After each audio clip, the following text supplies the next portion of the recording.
The PPI for final demand declined 0.3%. In May, goods fell 1.6%, services increased 0.2%. The producer price index for final demand declined 0.3%. Guys, we were expecting 0.1. We were expecting 0.1, bro. This is crazy. In May, seasonally adjusted, the U.S. Bureau of Statistics final demand prices rose 0.2% in April and fell 0.4% in March. In May, the decline in final demand index can be traced to prices for final demand goods, which fell 1.6%. So goods are falling, services are going up. So goods, which means the actual tangible physical objects, is going down. Services, which is the amount of money you pay somebody, is going up. Prices for final demand, less foods, energy, and services in May after inching up 1%. And the core PPI remained unchanged. This is very, very good for the markets, guys. This is excellent, excellent for the markets, yeah? Guys, there is a 95% chance that the Federal Reserve is going to pause. 95%. 95%. That's crazy. There's only a 5.8% chance that the Federal Reserve will be raising it. Now, I want to explain something when it comes to the Federal Reserve. The Federal Reserve does not like uncertainty. The Federal Reserve does not like uncertainty. The Federal Reserve wants calm. So whenever something is 90% or more, one way or the other, the Federal Reserve does not like to butt heads. Almost positive the Federal Reserve will not be raising rates today. Almost positive they will be halting. Probably bank stocks are going to go up. Probably bank stocks are going to go up like crazy. That is my opinion. That's a link to my channel if you guys don't know it. That's also a link to become a channel member like this absolutely sexy stud, my man Rohit Jagia, baby, is a channel member. Shout out to this man. Where can I put a heart around his face? There you go, bro. Shout out to this sexy man right here who's a channel member helping me out. This is my cup of coffee. This cup of coffee is on this sexy specimen of a human being. Thank you so much for being a channel member. Let's do a little bit of SoFi, shall we? Why SoFi stock is the analyst's top pick in fintech. SoFi's flywheel model was jeered as a buzzword when the company went public, but BTIG says it's yielding results. SoFi technology shares have more than doubled this year, but they are still cheap in the eyes of BTIG analyst Lance Jerusalem.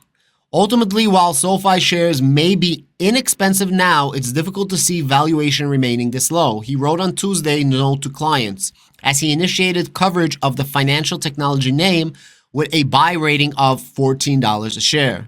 Don't miss SoFi's stock is still controversial, but his analysis see a sign of progress. Jisir thinks SoFi shares will benefit as the company marches towards its target GAAP profitability by the end of 2023.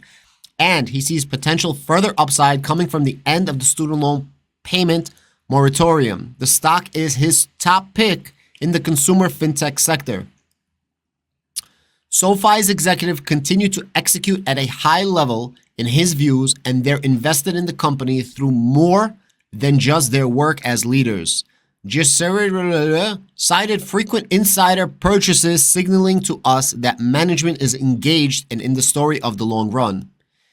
SoFi CEO Noto remains an aggressive buyer of the stock with $500,000 purchase. So as the share prices of SoFi was going down, Anthony Noto, the CEO, was one of the few CEOs that actually bought the dip.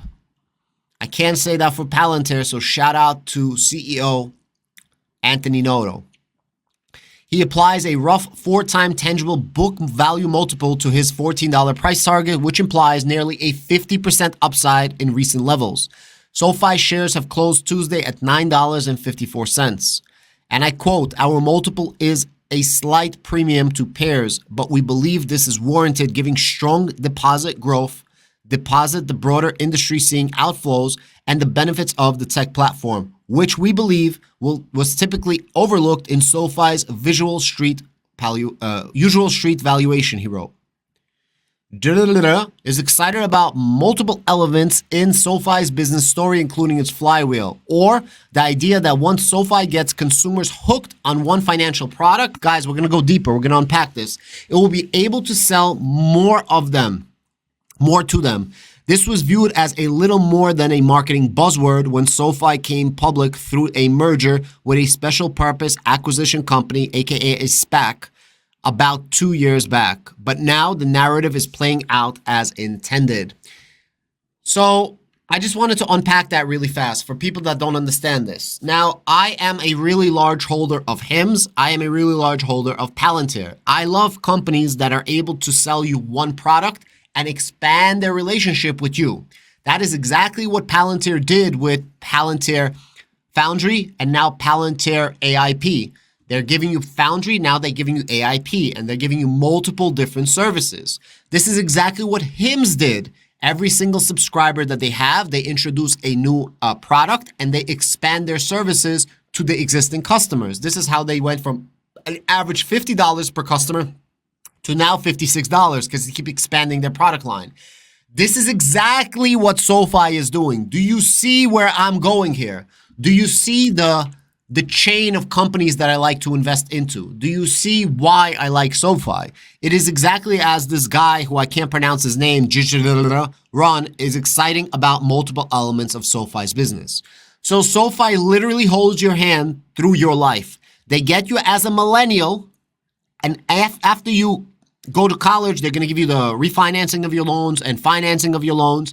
After that, you're going to get a job. You need a car. They're going to give you an auto loan. After the auto loan, you're going to be working for a while. They're going to need a house. They're going to give you a mortgage. After that, they're going to refinance your mortgage or giving you a personal loan because now you're going to have a family. You want to pay for your daughter's wedding. You want to pay for your son's wedding. You want to pay for vacations.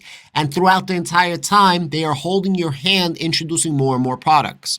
Right now, for lack of better words, SoFi's customer base, people that don't make too much money, but they are in school trying to make it. They are hoping that the people that are making the smallest amount of money, the people that are struggling, are able to get out of the rat race and make a lot of money. Ultimately, the goal of SoFi, without them having to say this, I'm telling you guys, is to take their customers that they have right now. The average customer, I think, on SoFi is like $1,000 deposit, something small, right? And they want to grow their relationship with these people. And as these people grow in life and they get better jobs and families and more equity, more assets, SoFi is going to grow with them. That is exactly what this analyst is trying to say. Why SoFi is going to be an absolute behemoth, an absolute monster in the future. Let's keep going.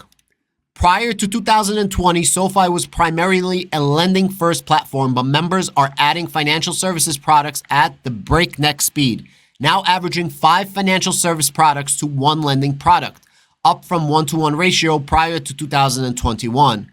So what they're trying to say is that before it was 1 product, 1 customer, now 1 customer, 5 products. It's a very, very big difference, guys.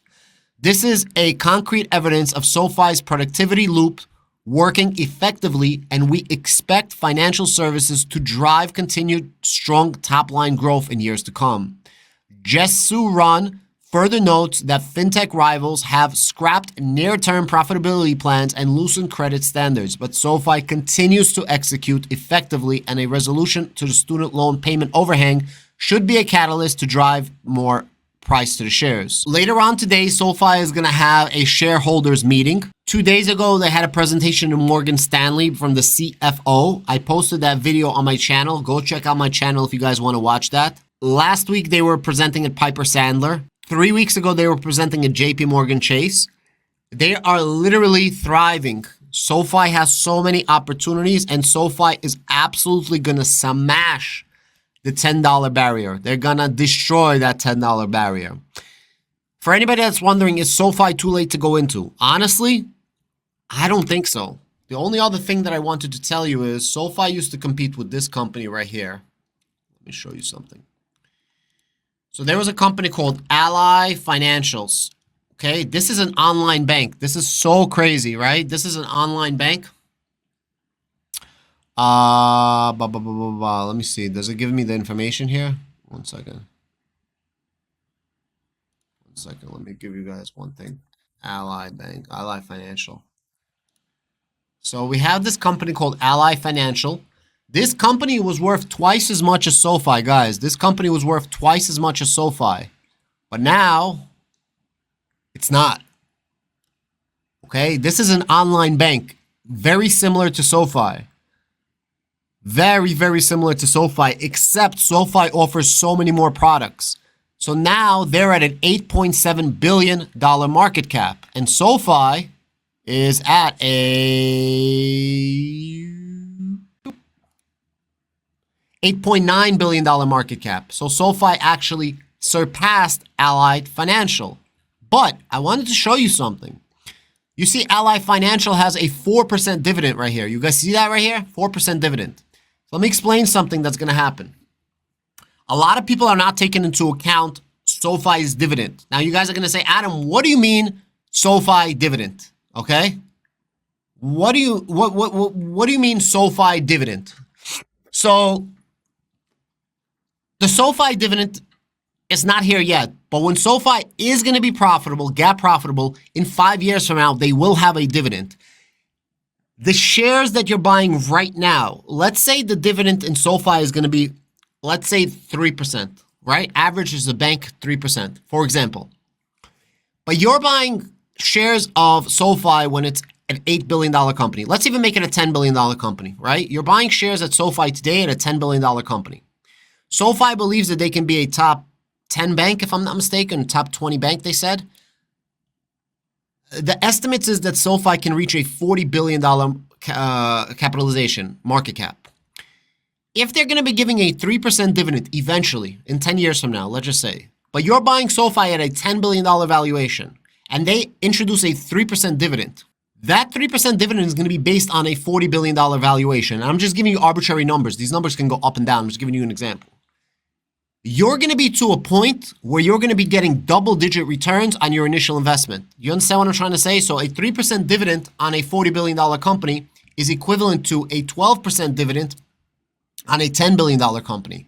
People are not understanding this. You're never going to have to sell your SoFi shares because you're going to be collecting a big, fat dividend on your investment. The only thing that I regret is not being able to buy more shares of SoFi or options of SoFi.